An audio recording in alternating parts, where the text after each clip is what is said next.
Hello and welcome to our second Outbrain Digitalk. The topic of our webinar today is how to shift to an always-on content marketing strategy. We'll be taking questions at the end, so feel free to submit those via the chat on your GoToWebinar dashboard. Please specify if the question is targeted to a specific presenter. We'll be sharing the recording of the webinar shortly after, and this will also be available on Outbrain's hub at The Guardian. And now I'm going to hand over to our first presenter, Kohlben Vodden from Story Science. Thank you. Hello, everyone, and thank you for taking the time to listen to this webinar. Hopefully you find it interesting and insightful. As you know, today's topic is about developing an always-on content strategy. There is some divided opinions in the marketplace as to whether it is a and or when we start talking about always on or the traditional campaign marketing led approach. I think that the majority of us in the room understand that to be more of a complement. So the always on will complement your existing campaign structures. And with that in mind, we'll move forward. So as I said, with that in mind, what we're looking at here is what we all three presenters agree is being a best practice framework for creating an always-on content strategy. And as any good strategy should be based on, it's data and insights led, and then which informs your content creation. The amplification is obviously key because there's no point developing amazing content if nobody gets to see it. And then obviously using the data off the back end of that to determine opportunities to optimize the content. So when thinking about the best way to approach a content strategy, particularly for an always-on, if you think about it, the best practice is normally considered to be the gold standard. We like to think that data and testing is the platinum version of that, given the extra opportunities that it affords brands when they're developing content strategies. Which is why we conducted a top-line meta-analysis of a lot of the industry research around the value of having a data-driven strategy. Some of the research papers that were included in the meta-analysis included sources from McKinsey, Hootsuite, and Teradata. And at a very top line, what these research papers indicated was that brands taking a data-driven approach to their always-on content strategies can expect to have increased ROI by anywhere between 10 and 20%. They can free up to 20% of their marketing budget and obviously effectively improve the marketing targeting as well and enable faster decision making. Sorry, then let's just split the slide quite quickly. What we're looking at here is House of Cards, and I'll just leave it for a moment to let everyone absorb this.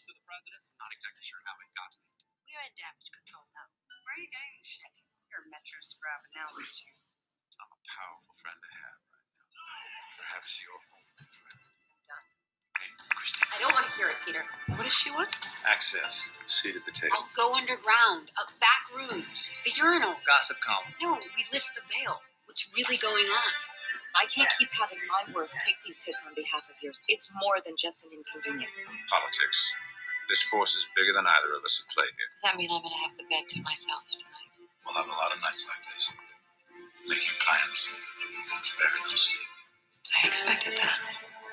It doesn't worry me.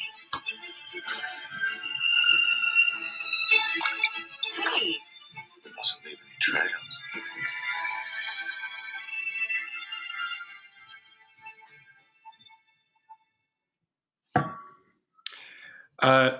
So that was Netflix's original series, House of Cards, and as you saw from the final scenes on that, that was the very first in the series back in 2013. At the time, Ted Sandros, their chief content officer, said that House of Cards was their most watched title. What's interesting about House of Cards and why I've used it as an example today is that it's completely built on data and insights before anything else. And the network actually attribute all the success to that being a data-driven approach and have built subsequent series using the same model. But just to sort of deep dive further into this particular series, if we want to have a look at how much was invested up front, so the pilot investment itself was anywhere between 100 to 50 million per season. But for that type of investment, whilst that seems large to us, for a network like them, that is a considerable investment. But the ROI they achieved on that was particularly interesting. In return, they received 4.4 million viewers on the opening week. They also achieved 3 million new subscribers and 1 billion in revenue for the first time. So it's easy to see the ROI for what seemingly seemed like a large investment at the time. So the data that was used to draw out the insights that they based the series on was they have access to 30 million plays per day. And keeping in mind that was sort of based when they first launched the series, that's probably considerably more right now. They also had access to 4 million ratings. So for every single movie, TV series, etc., that they have on their network, they understand what resonates with the audience. And then they had 3 million searches as well. So they know what people are actively searching for in addition to the feedback loop that they have around the ratings.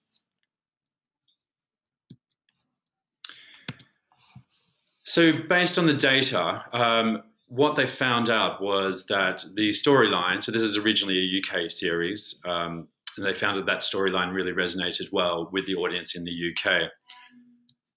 Secondly, what they discovered was that political drama was a highly sought after and preferable genre for series on their network. Kevin Spacey as an actor was highly sought after. So going back to the millions of search queries that they had per day via the handsets for their network, they knew that Kevin Spacey films were of particular interest to the audience that they were targeting. And that combined with the director as well. So they had all 4 key areas that they knew were successful in their own right. So what they decided to do was bring them all together in what is now known as a series of House of Cards. And as we saw on the previous slide, the insights spoke for themselves as far as the return on investment. So it's all quite good for us to talk about what large networks with hundreds of millions of dollars can do from a data-driven approach. But from a personal stance, what we do as an agency is work with brands of all different sizes to use data to inform their strategy across all forms of content. So what we look to do with some of our proprietary technology is be able to tell brands what topics their audiences are interested in, what sources, so where they're currently getting their content and which ones are resonating with and which ones are not, how they behave with content. So what we talk about there is, are they more of a passive content consumer or do they actively participate, as in provide feedback, whether that's liking or sharing, etc. We can also tell them what formats they demonstrate a preference for, when they're actually consuming content, which can be day of week down to time of day, and just as importantly is the devices that are accessing their content consumption through. And finally, but not least, is the affinities they show for other brands, which can help inform partnerships as well. And how we do this model, and I'll just touch on this very quickly, is that we work on a persona or archetype model. So what we like to do is start with the exact archetype that the brand is trying to target. And then we can either map social media data against the CRM data, so we can match email addresses against social profiles and then mine data from those social profiles, publicly available, of course. Or what we can do is what we talk about is a lookalike audience, which is if we're given a persona profile by a brand, we can then identify people who demonstrate similar traits online and then use them as proxies to mine the data to derive the same sort of insights we talked about in the previous slide. So outside of what we do and with proprietary tech, it's all well and good for me to talk about that when you've got proprietary tech at your hands. But for brands in general who may not have the budget or inclination to invest in that type of thing, there's many different sources that you can start looking at to gain insights about your audiences. The first and the most obvious one is obviously your analytics. Not just web analytics, but also looking at the email performance analytics and social performance data of your existing brand pages. What that, at a very top level, amongst other things, will tell you is that what content is actually resonating with your audiences, and more importantly, what segments it's resonating within. And then social listening. These can be free or paid for platforms. There's a myriad of them out there. What is really important about them is it demonstrates what content is being shared. So what your audience find value in. What they're sharing, and that you can collect that audience. So for those who aren't familiar with social listening, it's a keyword-based approach to identifying conversations online that you can then use to inform what type of content you want to create. The third area, which is often overlooked, well, for those outside of the media sector and search, is the Google Search Query platform.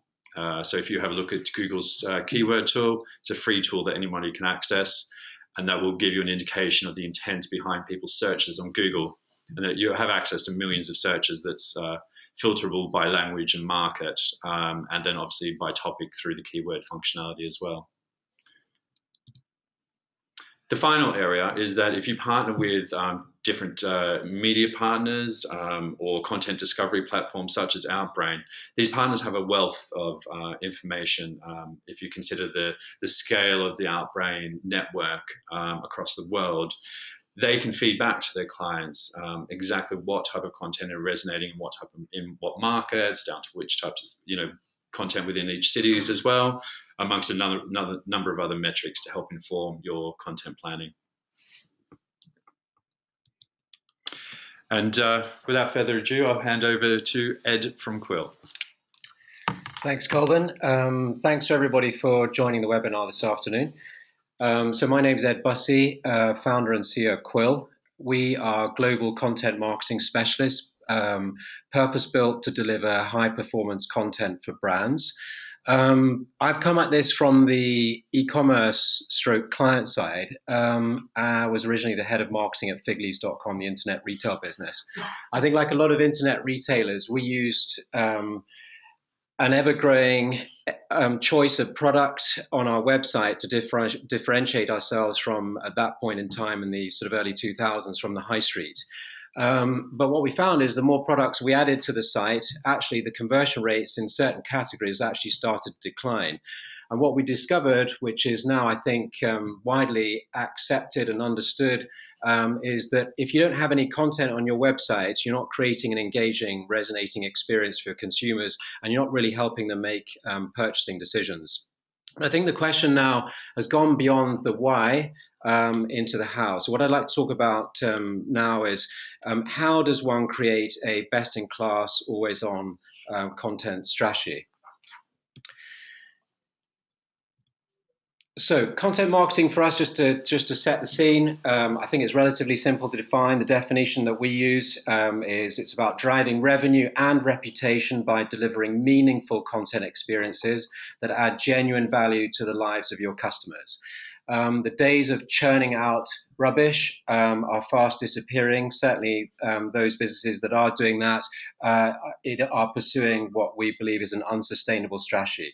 78% of CMOs recently surveyed think that content is the future of marketing. And by content, it's just worth being clear, we would include in that words, images, graphics, and video. Just to further set the scene, having said it's easy to define, as many of us on this webinar well understand, it is also very difficult to deliver. It's arguably the most complex time to be a CMO. Increasing numbers of channels, formats, an ever more crowded, competitive marketplace where it's harder for brands to differentiate themselves and cut through the noise. And content in that environment is still a relatively new discipline in the online environment. Many brands still lack experience around how to build a scalable content strategy. They're getting their fingers burned, often through the use of poor quality content and a lack of focus on ROI and results. And it's important we don't forget consumers in this environment as well. Consumers are increasingly always on. They're suffering from information overload.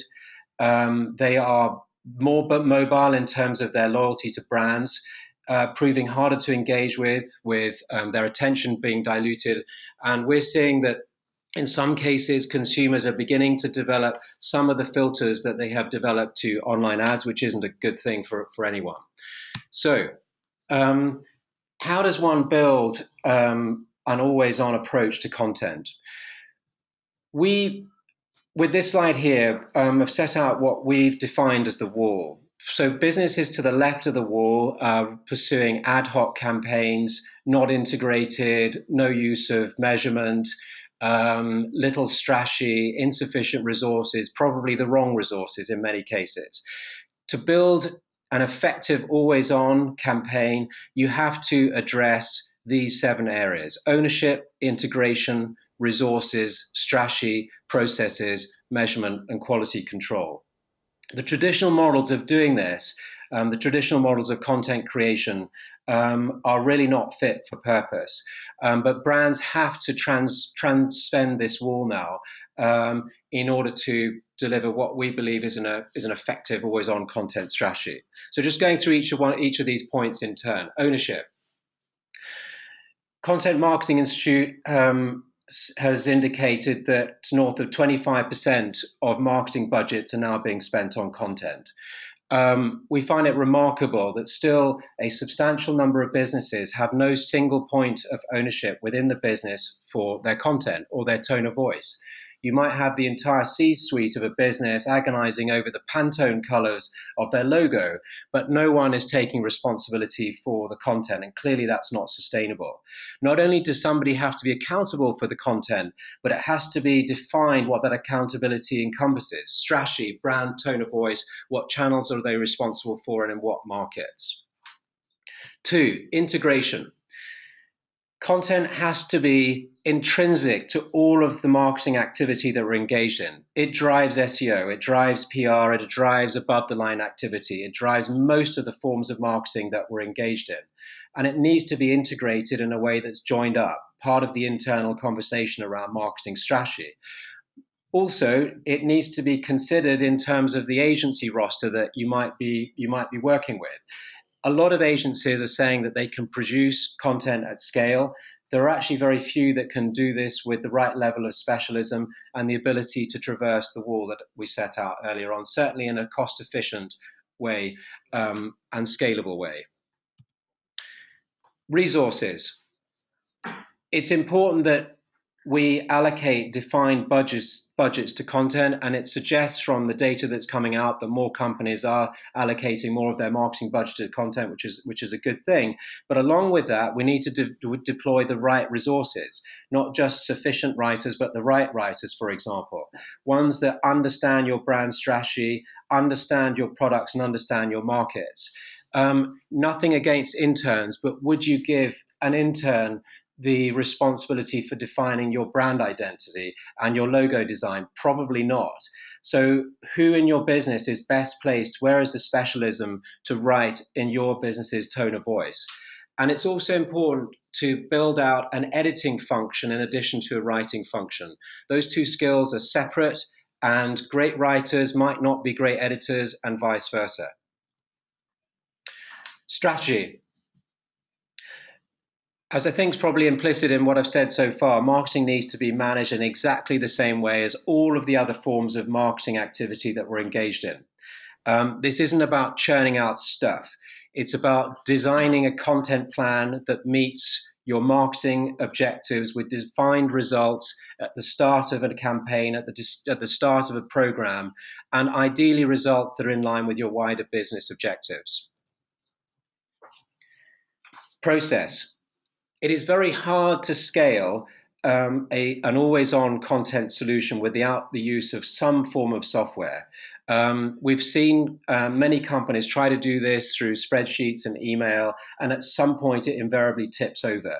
You need some form of central location to store your content, which is a location where different users can collaborate, can access. You need some form of metadata capturing, etc. You need a project management tool to support this. There are plenty out there, but I say trying to do this with spreadsheets and Word documents isn't an effective process. Measure, for us is the sixth important piece of this. I'm not going to spend too much time on this because Alex is going to talk about this later. Outbrain are very well placed to provide data and management on the impact of content.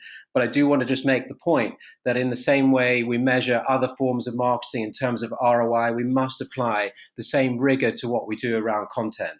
What is the return on your investment? The fully loaded cost of producing that content, editing that content, what has been your return on that investment? Quality, the previous 6 points that I've talked about are really about trying to build a quality campaign, an always-on campaign or series of campaigns with consistent quality. And that ultimately is the challenge. How do you produce content with a consistent tone of voice? It has to be set out, it has to be codified at the beginning, but it has to be scaled up across all of the different channels and markets. Somebody needs to be responsible for that. And if there are nuances, which I think is acceptable, say in social and maybe in some markets, then those need to be pre-agreed and defined ahead of time. Briefing templates. You need to have a consistent process around briefing your writers, particularly if you're operating in different markets. You need a robust feedback process, not just in terms of the results, but in terms of the editing feedback to the writers, such that you're continuing to optimize the content, particularly if you're producing high volumes on the fly. And for those of you that are seeking to build out always-on campaigns in multiple markets, we feel very strongly in the importance of localization. A brand is a set of values. It's not just a set of words. And those words need to be carried through with your values into new markets. And that's done through a process of localization, not straight translation.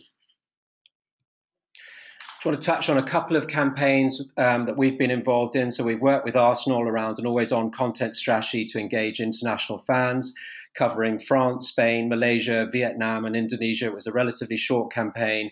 All of the content was localized, but we had to build a rapid capability to turn out content in under 24 hours with extremely tight turnaround times. And we're able to generate over 60,000 subscriptions for them in under 3 months.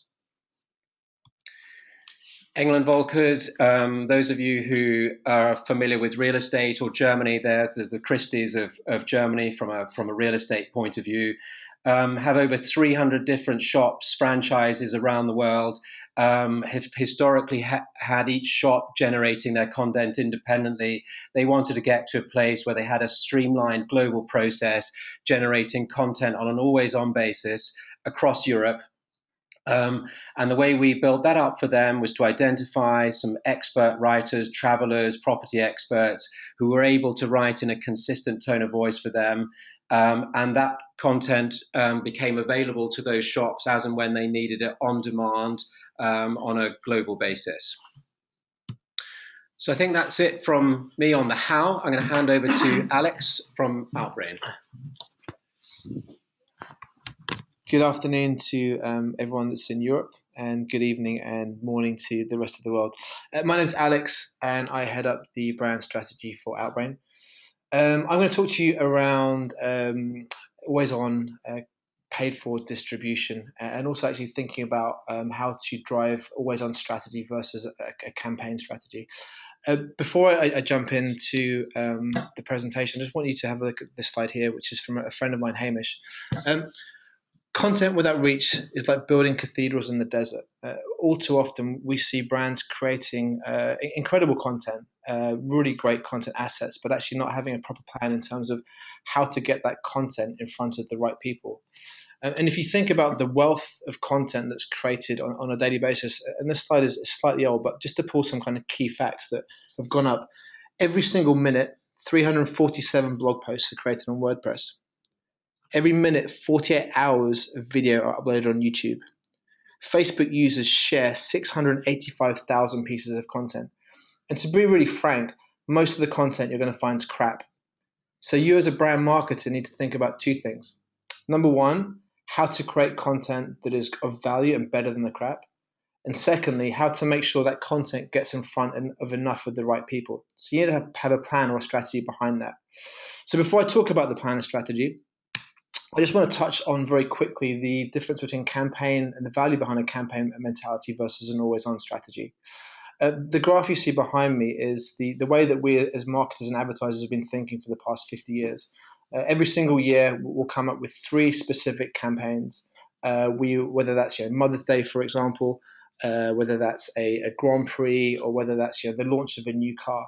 And we'll focus on those 3 different parts of activity, and we will run a campaign around creating engagement, creating community.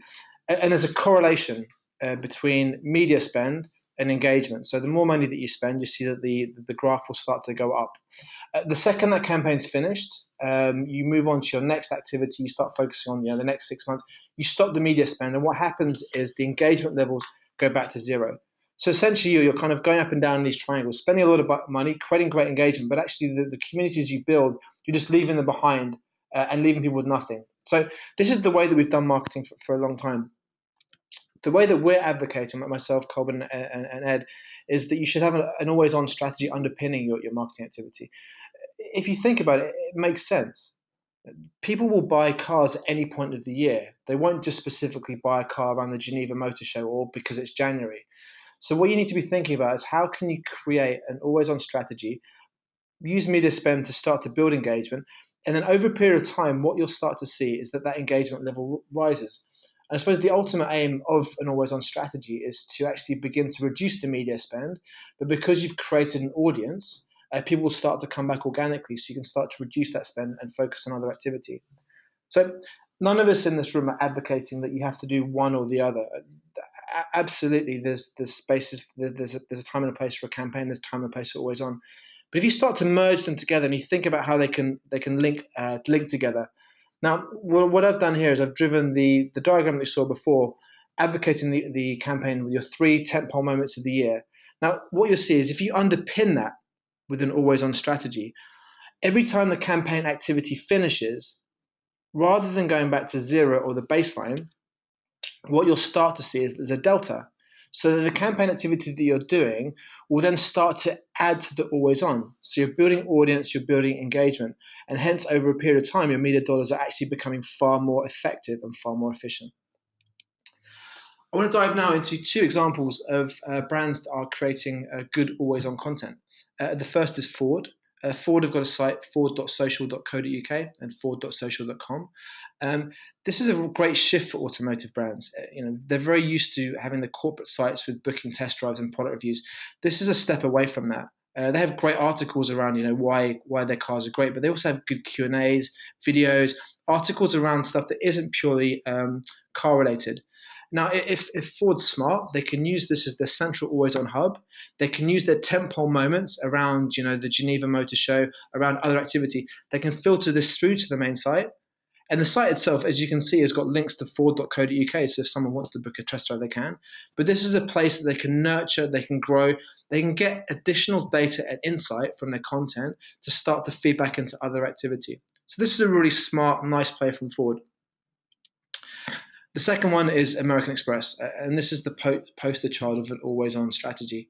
For those of you who don't know, the American Express Open Forum site is there to promote an SMB card that they have, a credit card. That's the underpinning idea behind it. But the fact of the matter is that they don't measure success on card downloads. They produce an awful lot of content, whether it's around marketing, leadership, technology, innovation. This is a really long-term play from American Express Open Forum, and I think it's also worth touching here because I don't think we've mentioned it. But always-on content is something that won't happen overnight. It's something that you have to commit to. It will take time, but the dividends will come after a period of time. They know that somebody won't come into their content on day one and sign up for an American Express Open Forum card. But what they do know is that if they build engagement, if they build trust over a period of time, when that person's ready to take on a credit card, and the same with Ford, when that person's ready to buy a car, they'll be part of the consideration set. And that's really important because that gives them a better chance over their competitors of pushing through. And we've touched on 2 great examples of brands there that are creating their own content hubs. And I'm really going to advocate here the importance of owning the assets yourself. Having an always-on strategy on a platform like Facebook or on Pinterest, while it might engage with a particular audience, there's a few things that you don't own, which is the data, and you don't own control. At some point, Facebook's organic reach could reach zero, and then all of a sudden your entire strategy is based on a particular platform. We here advocate the hub and spoke model. So you have content at the heart of what you're doing, and the spokes around them are the channels or platforms that you can use to build additional community. So absolutely, if during the data and insight phase, you've identified that your core audience lives on Facebook, LinkedIn, or Pinterest, then absolutely use those channels to create engagement, use them to drive organic traffic through to your always on hub, and also use those for your paid for channels in terms of driving through to your always on hub. But have the content hub an owned property, because then you own the data. So when it comes to paid for distribution, there's 3 buckets that you can use. And hopefully by now you would have done all of the analysis from day one, understanding who your audience personas are, what kind of content they're interested in, what formats they're interested in, and actually what platforms they consume that content. And that in itself will be an umbrella that sits across which of these different channels or paid for channels you'll be using. We also advocate here not having to go out and plan strategy for the next 6, 12, 16, or 24 months when it comes to content amplification. Take a test and learn approach. You might have an audience in Facebook. Try that. Do some paid for campaigns. Understand which of the channels that you're using is driving you through the best results. And the only way for you to understand which of the channels is driving you the best results is to understand which of the diagnostic metrics or which of the KPIs that you're looking at when it comes to a measurement perspective. So for the purposes of today's session, we've been looking at an always-on strategy. So if we're looking at an always-on strategy and we're looking at what are the diagnostic metrics that a publisher would use to grow an audience, some of the metrics they'll be using are repeat visits. Frankly, if you've paid for someone to come to your site and they come back again for free, this is marketers' gold. This is what you should be aiming for. So understand which of your content is driving through the highest repeat visits. Understand which of the paid for channels that you're using is driving through the highest number of those people. Then create more content that's driving that and spend more money with the paid for channel that's giving you those results. The next is page for growth, content driving highest follow-on page views. So understanding if there's a particular piece of content that, for example, is driving you 3 or 4 more page views. This is a really great metric for driving always-on audience. This is a great metric for driving audience development. So if you map all of these out against all of the paid for channels and against your content, you can then start to feed the loop again, which leads me on to my final slide. Content marketing and an always-on strategy is a completely evolving beast. It's not about setting things out, leaving it for 6 months and then reviewing it. You need to be looking at a weekly, daily basis, understanding what content's performing, understanding how to feed the data and insight, how to get better content. This is an iterative process. The brands that are truly doing this are the ones that are way ahead of the game and are seeing best results. So with that, I'm going to close off and open with questions for the group. So we've got a question here. Given Amazon's success, how do you explain their lack of content, except in the fashion arena? I suppose it depends on how you define content. If you say that product reviews are content, then actually Amazon is a key player when it comes to content marketing, because they've got pages and pages and pages of product reviews and customer reviews. So there's a combination of UGC and a combination of product pages. So that's maybe one way of looking at it. Yeah, I think all 3 of us in the room, when we generally, correct me if I'm wrong, gents, but if we're generally speaking about content marketing, we tend to be talking about editorial-based content. But every business has all different types of content, and a lot of that's commercial/product-based content. To Alex's point, user-generated content plays a massive role as well. And I think what Amazon has done with theirs is focus purely on the product and commercial content. So they do have a content strategy as such, as far as the technical definition goes, but it just doesn't have to be an editorial-led content strategy. I suppose the question should be, would Amazon achieve more sales if they had content on their pages? Because frankly, Amazon does a great job in terms of that they've got a really wide product portfolio and they can deliver very quickly. Yeah. So that's why you go there.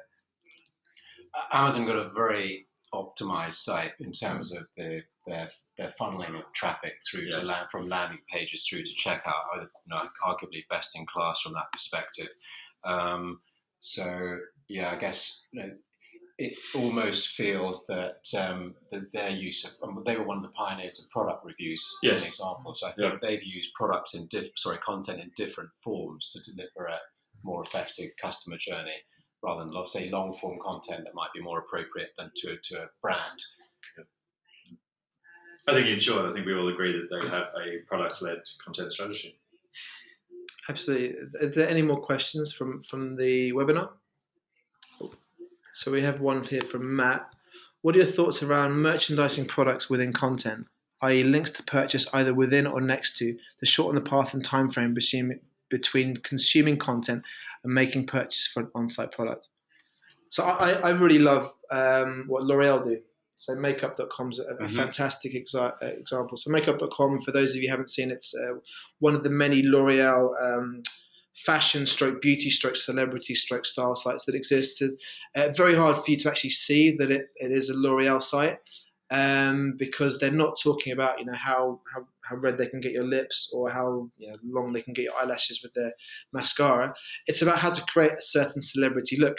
So they'll have the red carpet there, they'll have a photograph of someone, they'll talk about the way that they've styled the face, but actually at the very bottom of it there's links to the products. And actually that makes really good sense, because if you've just read an article, then the next most useful step is around having those products very easily to buy. So I think absolutely it's really important to have that causation. I think the important thing to remember around this is to make sure that you're leading with the value first, the product secondary. Because the second someone comes to a site and feels they're being sold to, then I think they're going to be out the door.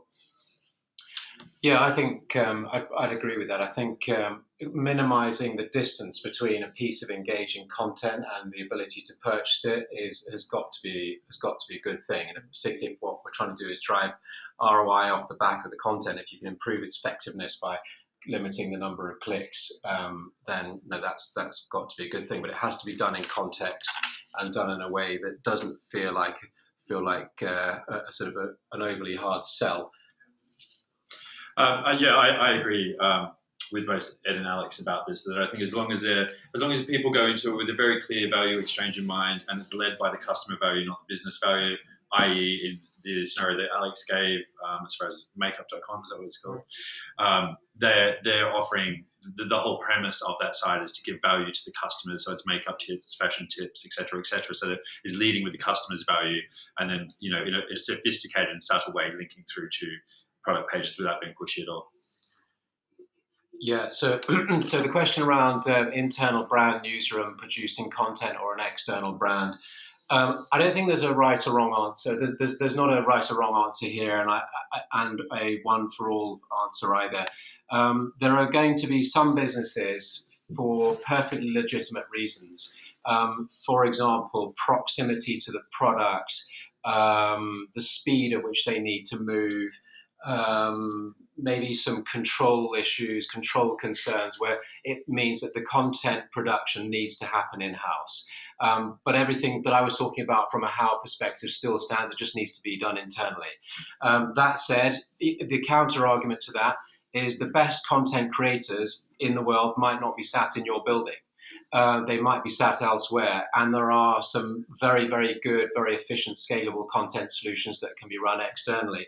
So I think often that this comes down to a question of how much control do you want over your content assets.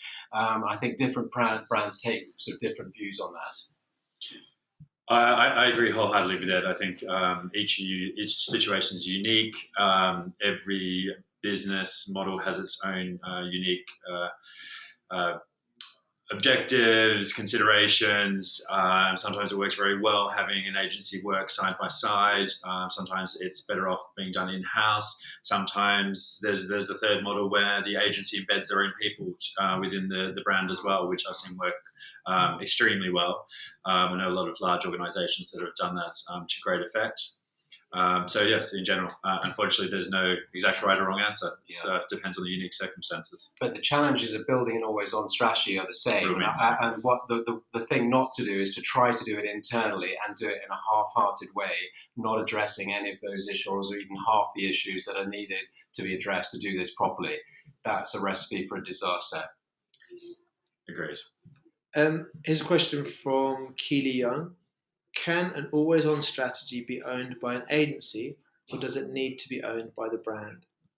I think that's probably a very similar question Yes. to the last one, Yeah. really. I mean, ultimately, you, the brand, need to own the strategy, even if the strategy is defined with you by a third-party agency. You might have the agency executing it because they can meet those 7 criteria we think are critical, but you might be able to execute that internally.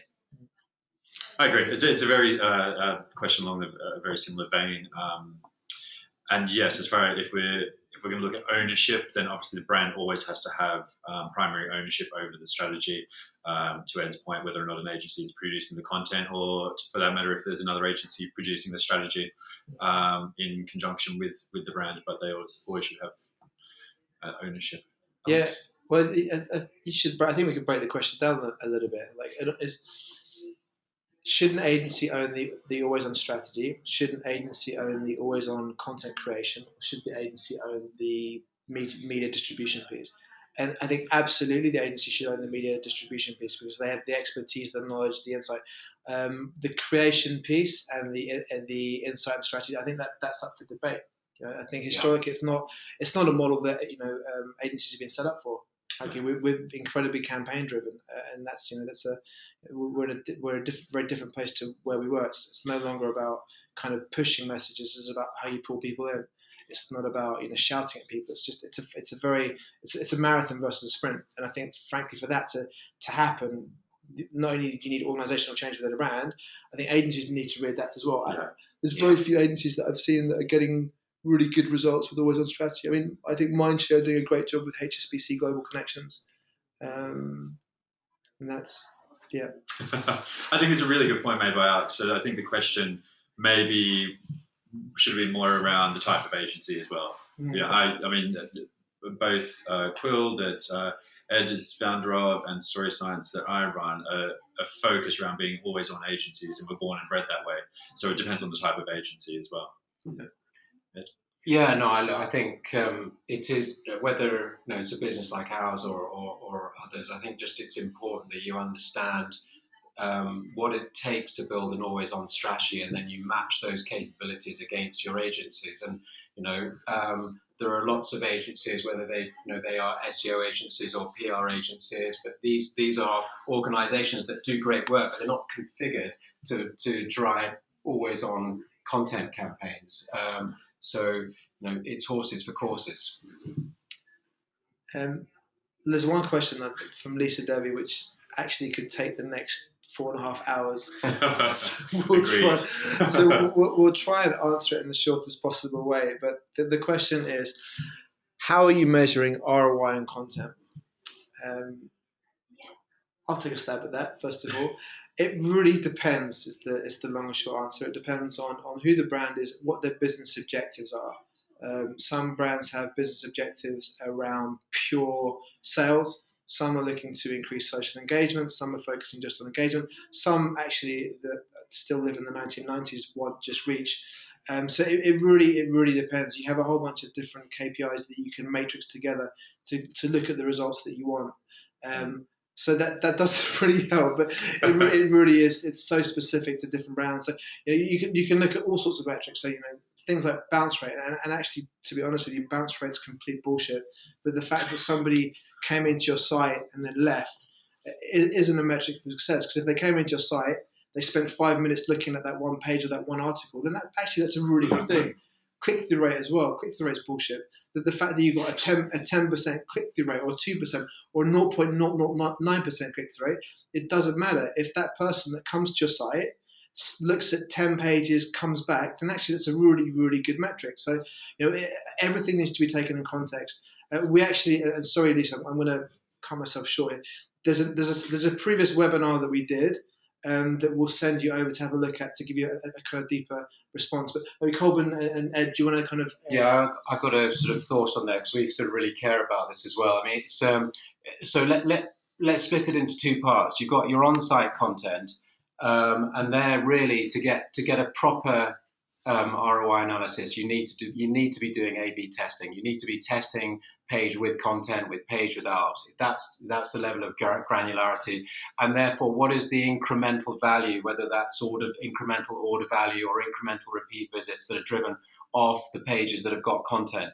It becomes far more challenging, obviously, once that content is moving off-site.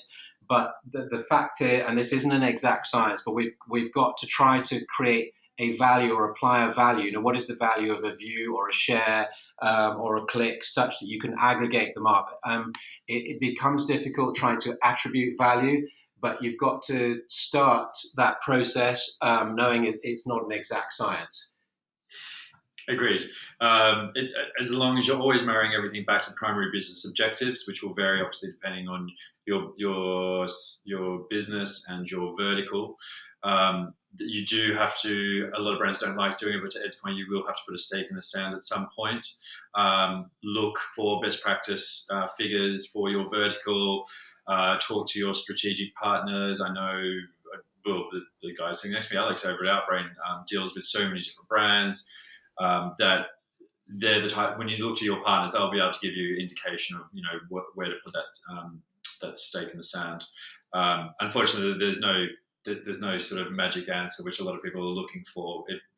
It's the reason to do a strategy in the first place, instead of just creating content and hoping for the best. This is why you sit down and you do a proper, robust strategy with clearly defined business objectives and clearly defined success measures. I can't speak today. Well, I think that's actually a nice segue, because we're out of questions, and I think we're pretty close to running out of time. So thank you, everybody, for taking part. Thank you, Ed. Thank you, Kohlben. Thank you, Irene. Thank you all. Thank you. Plenty more of these to come. Thank you.